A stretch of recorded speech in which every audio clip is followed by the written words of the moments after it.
So hey everyone, I'm Dedi Credo. I'm the co-founder and CPO of Codium AI. Thanks a lot for joining this session. This is going to be a technical session about RAG, Retrieval-Augmented Generation, for coding use cases. We're going to cover RAG at a high level, and then specifically RAG for coding.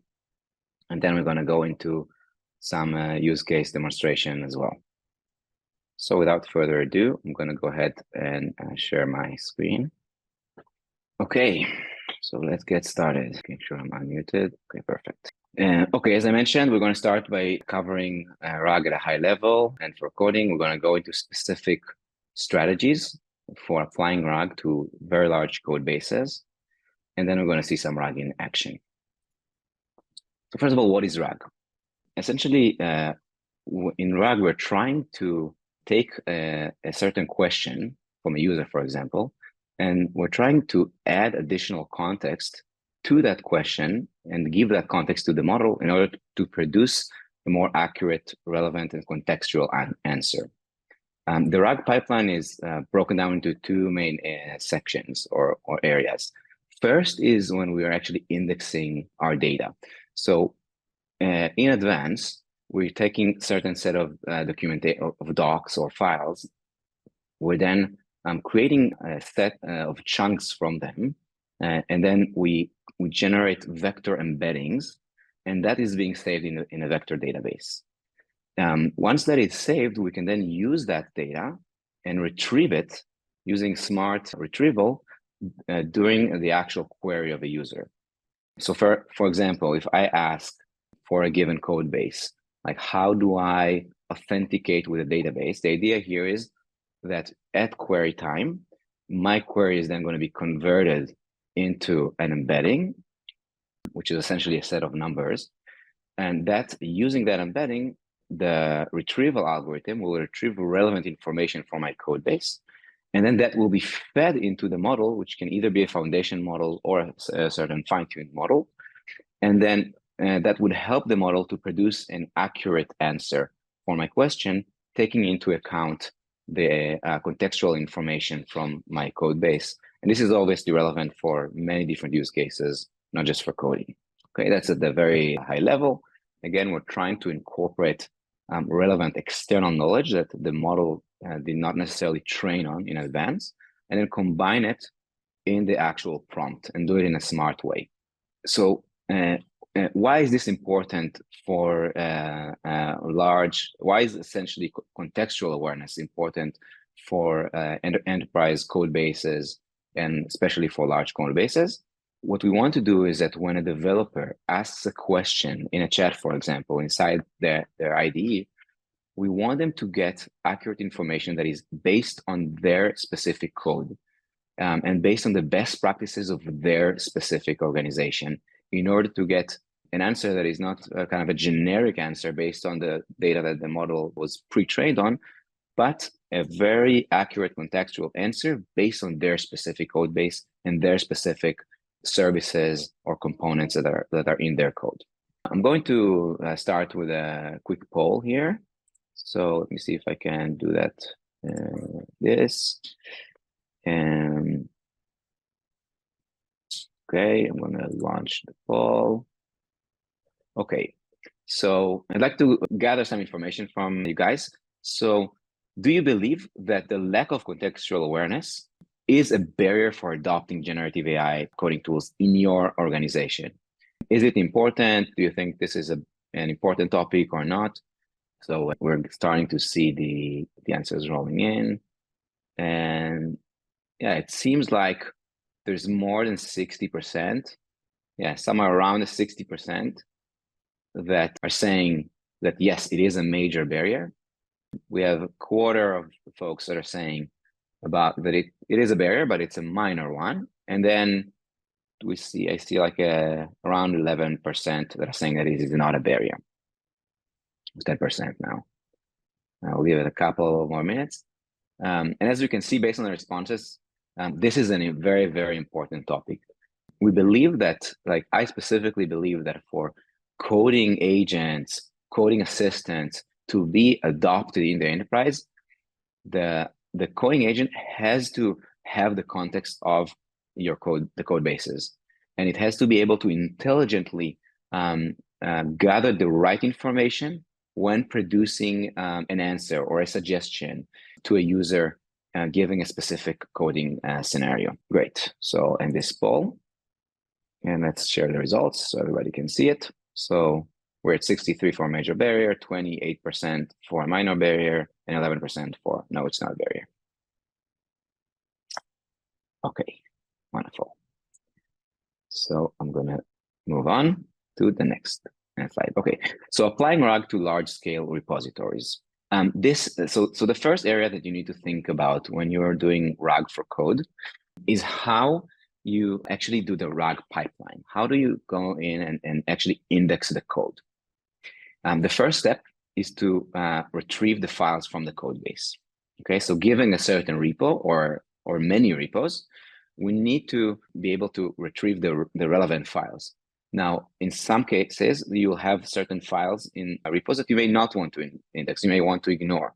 So this is why the first step is to kind of filter out and only focus in on the relevant files, on the code files or other supporting files, like could be like configuration files, YAML files, things that are important to be indexed. After that, the kind of main section of this pipeline is splitting the code into the code or the text into chunks. And this is where it gets kind of dicey. This is where you need to implement the right strategies to split code, and I'm going to talk about it more in detail.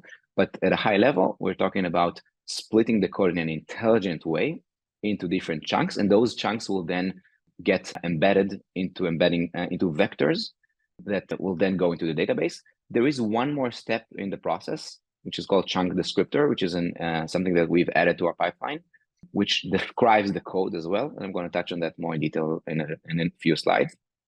In the chunking part, we can either do naive chunking for code. We can do chunking that is specific for different languages.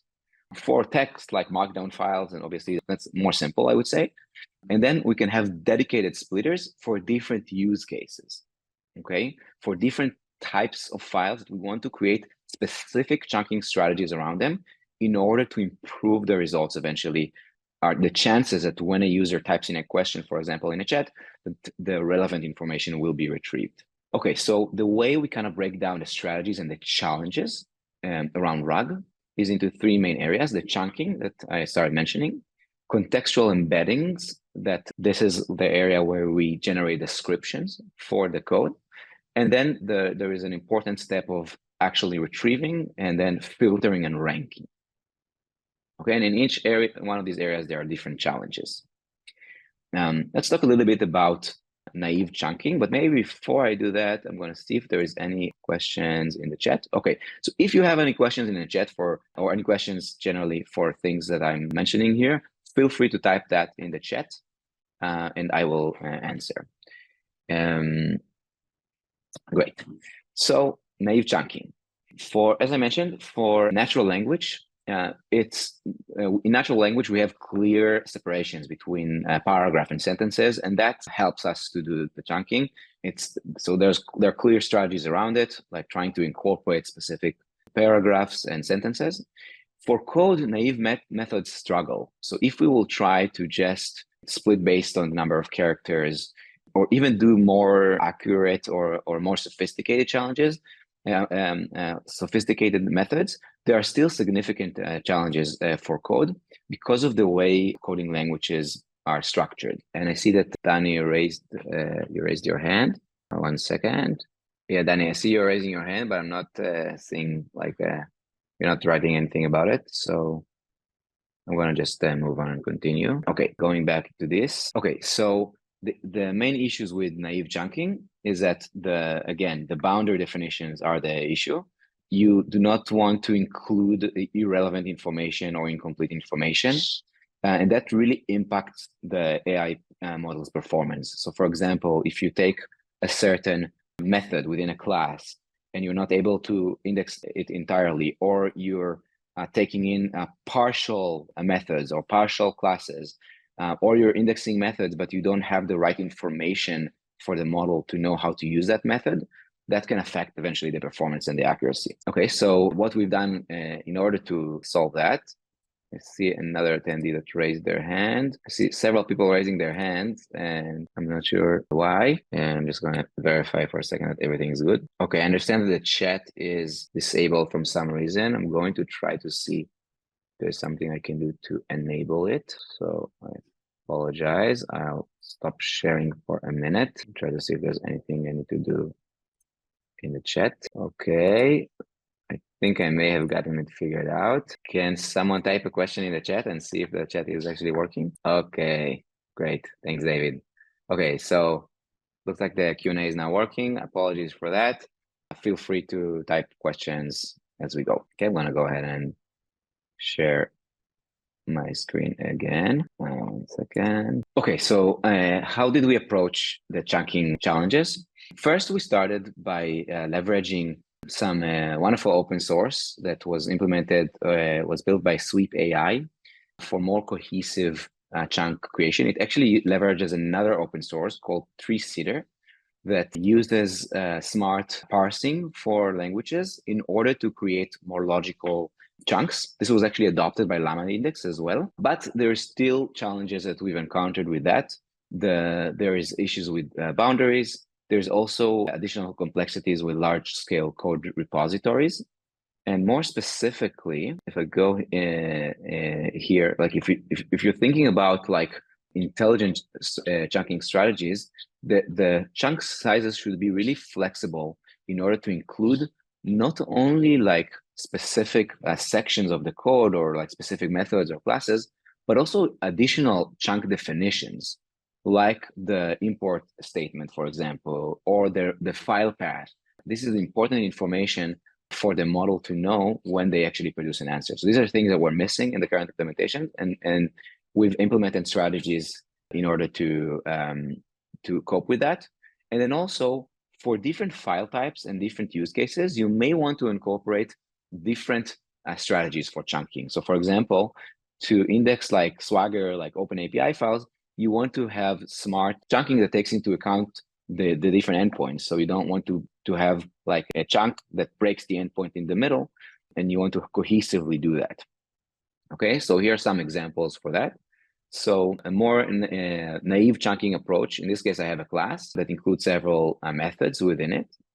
And you know, the most naive chunking will actually might like cut those different methods in the middle, and will only like, let's say we'll take the first 5 rows and then the second 5 rows and then the third 5 rows. So that was already kind of solved for like by Sweep AI and by and is now available for Llama Index.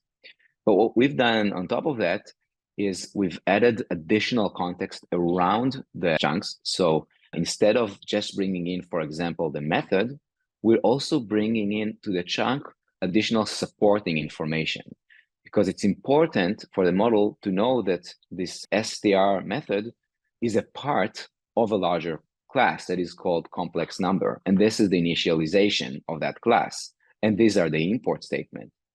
So this way, when this chunk will be retrieved at query time, the model will get the right information in order to produce a more accurate answer. Okay, so that's like something that we've built around the existing solutions to enhance them. I might pause here to see if there are any questions. Let's see. Might not be able to see the questions of this. Okay, yeah, I had to pause the sharing. Okay, I'll start with a question. Okay. Picking the supported files. I assume we want to pick some good example files code and well written, following the best practices versus picking some random files. That's a great question, Venkat. So part of the crux of this process is to make sure that the data that you feed into the indexing process is of high quality. And for that, what we've done is we've worked with our customers to essentially generate what we call golden repos. So the idea here is that you don't just need to blind, especially for very like large companies that have large code bases with thousands of repos sometimes, you may not want to actually index all repos. You want, for in the organizational level, you would want to index the golden repos. These are repos that have been vetted, that we know that they have high quality code, and we focus on indexing those repos. For specific developers, inside of their IDE, we give them the flexibility to also index their local code. So then they can, if there's a repo that was not indexed in advance, they can index it locally. Okay, and I'll take one more question. Curious to know if you find a preference of using multimodal single model versus an agent approach for the flows. Yeah, so I think it's a good question. Like we we found that it's important to design specific flows for different use cases. So for example, we've recently released a new agent around regression testing that is called Cover Agent. It's an agent that is specifically built to generate regression tests, and it's focused on that, and it's like really, really good at that. So I think specific agents that have specific focus tasks, that's like a really good approach. And then for the model side, what we're trying to do is to build in a way that the models can be replaced. So on one hand, we can leverage, for example, OpenAI or Anthropic models that are state of the art, and they can be used across all of our capabilities and across all of our agents. But we're also working on fine-tuning specific models for specific use cases. It still remains to be seen, like whether, because there's like trade-offs there, because for every new model that you deploy, you need, it takes in like memory space, GPU space. So there are definitely challenges there. At the moment, we're trying to actually have focus more on having a model that can do a wide variety of tasks and is fine-tuned for several tasks. But yeah, that's at a high level. Okay, I see a question for Aviad. So if you have multiple methods in a file, will you add the init to each one? So there are different strategies there. Like you may, so for example, the init, like one option is to add the init to each chunk. Another option is to do something like in the actual chunk itself, not necessarily index the init, but then in the code that it's pointing to, like actually include the init. So there are different tricks and strategies. So what impact does chunk size have on model performance? We've seen that the sweet spot is like to have not too big of chunks. So if you get really, really big, you get to a point where the context is not saved very well in the embedding. So you want to be in a place where when a user types a query in the chat, there is a high chance that you will retrieve the right information. And for that, the chunks have to remain small so that their embedding eventually is going to be in close similarity with the embedding of the user question. Yeah, so chunking is done like it's an automated process. Okay, so like basically, like we scan the code and we chunk it based on predefined strategies, as I'm showing here. And then we may have different strategies and different chunking strategies for different types of files or different types of code, as I mentioned in one of the previous slides. So I'm going to pause for a second on questions, and I'm going to continue the slides. Okay, so we talked about the chunking strategies. So next kind of trick that I like to share is what we call contextual embeddings. Essentially, we have a challenge with a code generally. When you have a user, for example, like I go back to the Q&A example, but that's like one of the major use cases for RAG. A user types in a question in the chat, and you want the chat to retrieve that query from the user to retrieve the relevant information from your code base.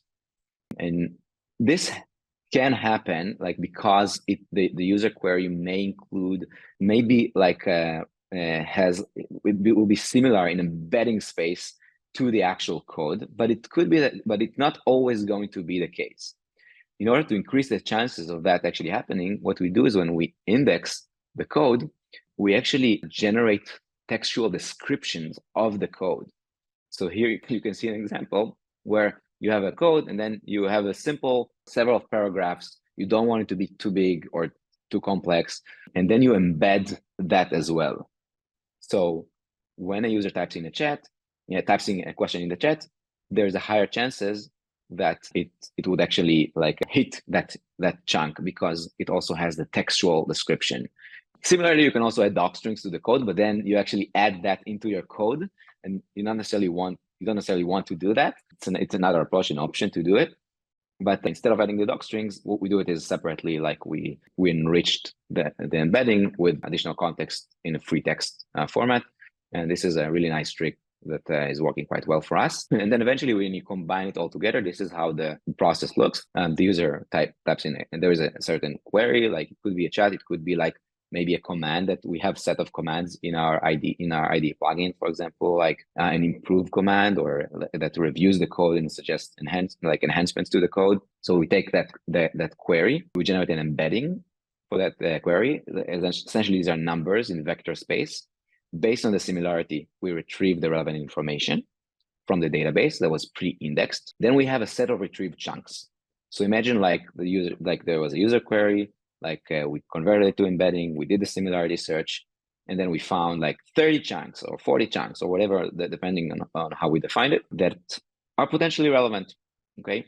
The next crucial step of the process is to then filter and re-rank those chunks that were retrieved. Okay, if you feed if you don't do that and you just feed all the chunks to the model, there may be some irrelevant information, or there is information that is relevant, but the model may get confused because you may be providing relevant information just because it had some similarity in embedding space.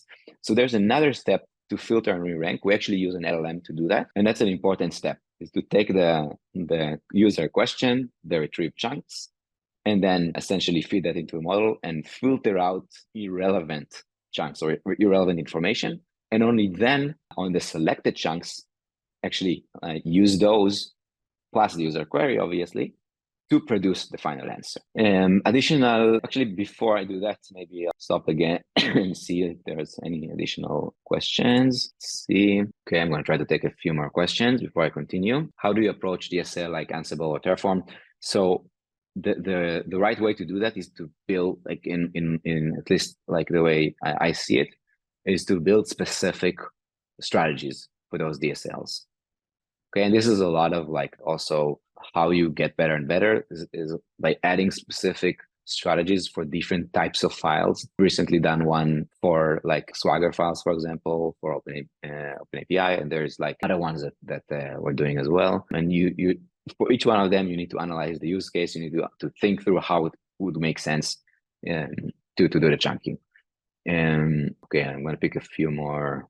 We'll try to pick some more questions. I see there's a lot of questions. So, okay, so what is your strategy for chunking methods that are larger than the maximum chunk size supported by model? Yeah, so that's challenging. So if like the entire, like the method is so huge that it doesn't fit in one chunk, you don't have any other option but to slice it. You can go, you can do things like, for example, like if I'll give an example, like maybe with a class. So if there's a class that doesn't fit, it has a few small methods, maybe what I can do is like, for example, only keep the method signature. Try to keep the most important information and try to remove irrelevant information. Another option is to have like overlapping chunks. So maybe you had to slice the method, but maybe you'll have another chunk that will have some overlap with the previous one. Okay, so how does the index get updated? That's a great question. Obviously, you have to build the right processes for this to scale. And for that, we build a process that reviews a given repo or code base and then updates the index only for changed files. Okay, let's see, follow up. Yeah, so what embedding model did we find to fit best? We've tried several ones. So yeah, like the latest OpenAI model works really well. You can say that. Chunks are retrieved from the vector database. Do they come already in natural language? Yeah, so basically when in the vector database, you maintain the vector and then you maintain also the actual text that vector points to. So you do the similarity on the vector, and then the match, what you want to bring with the match, you don't want to bring in the vector. The numbers are not going to help the generative model to then generate the answer. Like you want to actually bring in the text. Okay, so filtering and re-ranking. Yeah, I can say that we leverage an LLM for filtering and re-ranking. You feed the chunks to the LLM, and then you can have different. Now it's going into like more detailed prompting strategies, and you want to keep the answer concise. So you can't have the filtering and ranking step with an LLM and then have it provide you like a long textual answer, because it's going to take too long and it's not going to be very deterministic. So you want it to be a small, like a very short answer, and you want it to be as deterministic as possible. And you may want to employ additional like strategies around using, for example, YAML output files to kind of enforce the model to stick to a certain structure. And let's see if I can pick another question. So if a code is written in Python and chunk is created, but user asks to create similar thing in JavaScript, then how will it work? Will it get the external libraries dependencies? And what about if it is not possible with a specified platform? Okay, so for that, you can employ specific filtering strategies. So for example, you may want to have a certain filter based on the user code. So for example, maybe you don't want to hit like Java in like Java repos if the user is on Python or vice versa, so that you bring in the relevant context. Okay, yeah, so what is the strategy around the filtering retrieved chunks? As I mentioned, we use an LLM for that, and you direct the LLM to actually review the chunks based on the question, kind of filter it out. And then, as I mentioned, you want to keep the answer as simple as possible. Okay, so I'm going to go back into the presentation. Thank you for all the wonderful questions. Second. Find the relevant desktop. Okay. All right. So this was the retrieval and ranking pipeline. Okay. So how do you scale RAG for very large enterprise code bases that sometimes have thousands of repos? I started mentioning actually in my last response to the question about Python-based versus Java, you may want to have repo level filtering strategies to narrow the search space. So maybe it could be different teams that should only have access to different repos, for example. The concept of golden repos is important. You don't want to just blindly index the entire code base of a very large organization without making sure that you are indexing high quality code. And then benchmarking and evaluation is also a crucial step of the process. You need to iterate. You need to be able to evaluate the results on specific cases where you have a way to evaluate the answer. And one interesting way we're now exploring, there's a lot more work to do on benchmarking and evaluation. One interesting approach that we're working on now is using LLM as a judge. And yeah, so that's like an area that definitely there's a lot of work and exploration to do. I'm gonna segue this to a little bit to our platform and how does it combine the Codium AI platform. So Codium AI is an AI coding assistant that is kind of quality first or integrity first, that combines the quality first and integrity first approach. And this is why actually this topic is very near and dear to our hearts, because we believe that coding assistants, coding agents, to be actually useful in enterprise settings, they have to generate very high quality code. They need to be customized to the enterprise specific code base and use cases and best practices. So we see like code and also code review and testing. We see that as very, very important in this process. Basically, we have a centralized like agent controller that indexes the code base and also has other, like we're building into it a set of kind of best practices and like kind of maintaining organizational best practices there. And then we have a set of tools that interact with that agent's controller. We have our IDE plugin, CodeUmate, and it has capabilities to use both local RAG inside of your IDE for your local project, as well as leveraging the code base, the larger code base indexing of the golden repos of the organization. And that is part of our enterprise offering. And then we also have PR Agent, which is our tool that connects into the Git environment. So it will integrate, with your GitHub or GitLab or Bitbucket. And when a new pull request is opened, it will review the pull request. It will help the reviewer to more efficiently review the code. It will suggest enhancements and it will try to catch bugs before they actually get merged into production. And then recently, we also released a new open source called Cover Agent that is focused on regression, on automated regression test generation. We also have additional tools in the roadmap. We have our end-to-end agent for end-to-end testing and spec agent that will integrate into like your Jira, for example, to bring in relevant spec information and take that into account when, for example, helping developers in their IDEs. And we also have our insight agent that generates insights, reporting, about the usage and about the code base.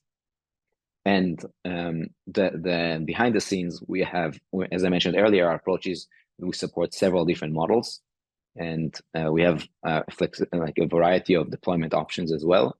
So we have our own models that can be deployed in air-gapped environments, but we also can very much we also very much work well with OpenAI, Anthropic, Amazon Bedrock, Gemini. So you can use different models as kind of the engine behind everything. Okay, so with that, I'm just going to go into a quick demo of RAG in action inside of our IDE plugin, CodeUmate. And then after that, I believe we'll have a couple more minutes left, so we'll be able to take some additional questions. Okay, and I did realize that I skipped one poll, so I think I'm going to do first the demo, so we get that done, and then we're going to do one last poll after the demo. So I'm going to go ahead and share my IDE. One moment. Okay, I think you can see my VS Code now. Okay, great. So now I have here, I'm now in VS Code. I installed the CodeUmate. This is our IDE plugin. It's a click to install, and I have here a project. So this is like a web scraper called AutoScraper. It has a bunch of files, and it has it's a tool that helps with web scraping. It does it in automated manner, and it generates the scraping rules in automated manner. So now let's say I want to add a new functionality to this tool. So what I'm going to do is the first step. I'm going to go to extra context here. Maybe I'll zoom in a little bit, so maybe it will help you see better. I'm going to extra context, and I'll click add a file or a folder. And then I can basically choose what I want to index. So this can be a certain folder, or it can be the full project. In this case, I'll go for the full project, which was just indexed. And I can now see it under the extra context. Okay, now I can ask any question, and this is what I'm showing now is local RAG. So the actual index is now saved locally inside of inside of my IDE. Okay, so if I'm going to go in and say, how do for example, how do I add a new functionality to AutoScraper to scrape Google Maps, for example. Okay, I'll type it like this. You saw that it added some additional indexing step, and now it's going to generate the answer based on the retrieved information. Okay, so now I'm getting a very detailed answer on how to do that. And at the end of the answer, I'm going to see a list of reference information. Actually, I will actually show this. Okay, so here we go. So this is the crucial part, the scrape Google Maps method that was added. And at the end of the answer, I can see the actual references. From this repo, it was able to retrieve certain lines of code from the AutoScraper file. And then with that, it used that to produce the actual answer. Okay, I just realized that I can also demo this with our task planner. So this is a new feature we recently added. It's still in alpha mode, but it's more geared towards, it's also leveraging RAG in the process, but it's actually geared towards generating a detailed plan. So you'll see that it will break the plan into different steps kind of to produce like a more cohesive answer, or like essentially a full kind of implementation plan, which is actually really cool. So you can see it broke down the process into 7 steps. Starting like updating the import, for example, it takes into account understanding the structure, extending the class, updating the imports, handling dynamic context, and then for each one of these steps, it it was further down. And then for each one of these, so these are the steps, and for each one of them, it provided the detailed like code snippet. So this is an example of local RAG. So now I'm going to shift gears, and I'm going to stop sharing again and share a different VS Code that I have here open. And I will actually share here. This is gone. So here I'm actually looking at this is our code base. We have here a utils file that we use for different tasks. See, it has a lot of different util functions for handling different scenarios. And one of those functions is a function called limit lines. Okay. And here I have it, kind of the chat is now focused on limit lines. Can do that from scratch to show you how that is done. I choose current file, and then limit lines as kind of the focus. And in this environment is now configured to work with our multi-repo RAG. So essentially, it has our internal golden repos already pre-indexed remotely on our server. Okay, if you deploy that as part of an enterprise offering, you can have that completely in-house. So the index, you will have that completely in-house. So the index is saved on your essentially on a Postgres database on your infrastructure. So we don't need to actually save your code because we don't want to save your code. And it's kind of part of our like security and SOC 2, and we basically do not keep your code for especially not for long periods of time. So what I want to do now is focus on this function. Actually, let's start with running I'm going to write slash here, and I get a list of commands that I can run. So I'll run the explain command so we can see what this function actually does. So explain is like a obviously pre-built command that provides a detailed explanation for a given code component. So this can be a function or a class. It gives a detailed summary, example usage, code analysis, flow, and outputs. And even in that, you can see that it used some RAG. But I just wanted to explain what this does. So essentially, it's a function that takes in a string. It takes in a max line argument and then a direction. And then it would then trim the string either from the right or from the left, depending on the direction, either from the beginning, essentially, or the end. And it will only keep the max lines that are allowed based on the max lines argument. Pretty simple. Okay, and it looks okay. But maybe in our company's code base, maybe someone else wrote something similar, and maybe there are some best practices that can be used or can be adopted from it. Okay, so how can we do that? And imagine think about like a new developer that is now onboarding into the code base. They want to build something, and they want to make sure, and they want to actually see if there's anything else that can be incorporated or anything they can learn from what someone else did. So I'm going to write the following prompt. Find similar implementations of this function in our code base and refactor it according to best practices to identify. Okay, let's see how that looks. So now, from a RAG perspective, this query is being converted into embedding. It's being compared to chunks that were previously indexed from our code base, and then the relevant chunks are being retrieved, being filtered, and then the final, after the filtering step, the model then uses the question plus the filtered chunks to produce the answer. Okay, and now we can see the answer. We basically got an enhanced limit lines function that combines best practices from our existing code base. We can see the references.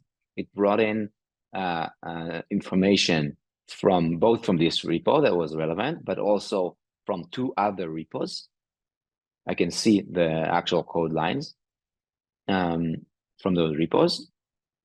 And that was then used to compute the answer. That includes some refactoring, essentially, like error handling, simplifying the code, specifically adding a doc string that is missing, a bunch of things. And this can be obviously other things. It depends on your code base, depends on your best practices, and so on and so forth. Okay, so this was the example of our multi-repo RAG capability. Again, that is part of our enterprise offering. So I'm going to stop sharing here. And what I want to do is initiate our next poll, and I'm launching it now. Okay, how likely are you, to adopt RAG-based tools in your organization's development process? Answers are flowing in. So again, the question is specifically for RAG for code. How likely are you to incorporate RAG for code? Give a couple more, maybe a few more seconds. Okay, let's end this now. And these are the results. So we have almost 40% that are planning to adopt it soon, and another, excuse me, 30%, 32% that are exploring. So, and then some natural and a few unlikely. Okay, I hope you'll change your mind at some point. But it looks like we have a vast majority that are really considering this seriously. Great. So we have six more minutes. So I'm gonna close this and let's take some more question. Sorry. Okay. Have you experimented with creating knowledge graphs for from code and using that for knowledge base retrieval? Yeah. So at the moment we're exploring various methods to do some repo level filtering. Knowledge graph is one of the methods that we're considering, but you can have additional options, like also things that are included, like, for example, mapping different teams to different repos, and also letting users control that right within the UI. When using multiple agents during a flow, do you ever have performance latency issues? Yeah, so that I don't think that's a specific question for RAG, but definitely when working with agents or anything that is like flow engineering or chain of thought, latency is a significant consideration. Like, right, like the more, like with the more steps you can do in a process, typically you can increase your accuracy.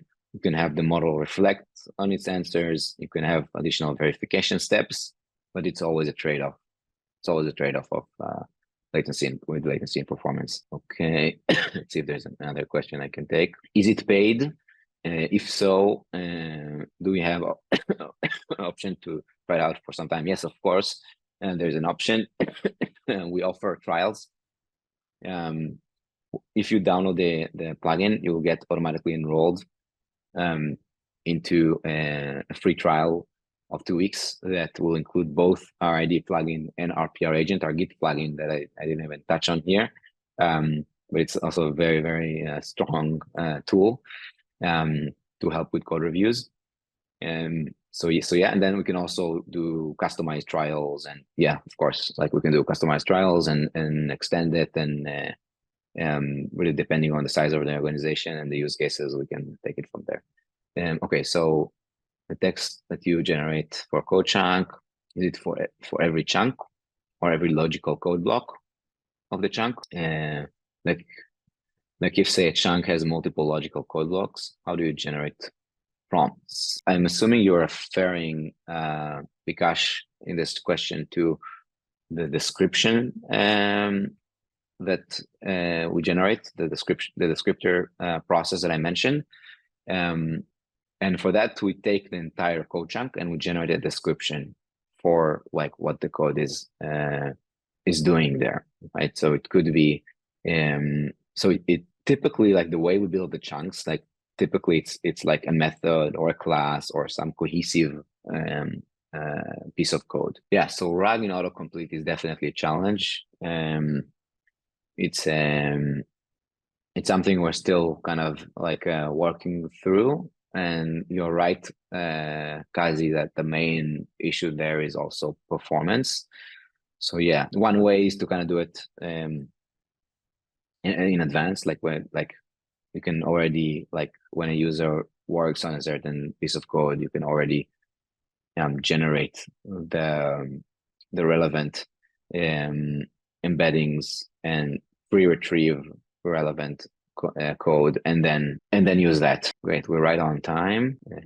Let's see if there's another question I can take. We talked about RAG and autocomplete. Any other? How long does the chunking indexing process take? Is it hours or days? That's a great question. So we found that even for the local RAG, typically for a single repo, even if it has like hundreds or thousands of files, like it will typically be in the seconds. What adds latency is actually the part where we generate the descriptions, because you use a generative model to generate the descriptions for those chunks. So if you don't do that, then it's much faster. So you can speed up the process. But if you do that in order to improve quality, then it takes a bit longer. But it typically doesn't pass the hours, even for like a lot of repos. Okay, so we're right on time. Thank you, everyone. I hope this was useful. And sorry for some of the technical challenges with the chat in the beginning. And yeah, feel free to reach out to us, like if you want to try out our products. We'd love to talk. And thank you for your time. Thanks, everyone.